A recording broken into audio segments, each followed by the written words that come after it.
Dinosaur এখনই তোকে আমার সাথে যেতে হবে। কেন রে হারামি, তুই কি আমার শ্বশুর যে তোর কথায় উঠতে বসতে হবে?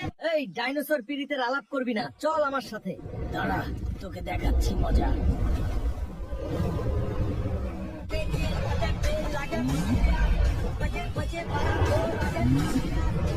দাদি রে, তোর জন্য জঙ্গলে ডাইনোসর ধরতে গিয়েছিলাম, কিন্তু উল্টো ডাইনোসর আমাকে তাড়িয়ে দিল। দাঁড়া, আমি ঘর থেকে আসছি।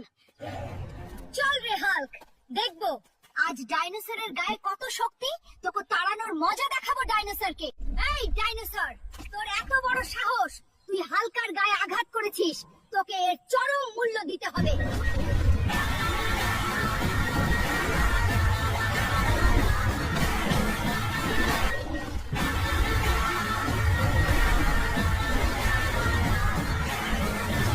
দাদি রে, তুই তো ডাইনোসরকে ধুলোয় মিশিয়ে দিলি। যৌবনকালে তোর দাদাকে এর চাইতে বেশি ধুলো মাখাইছি।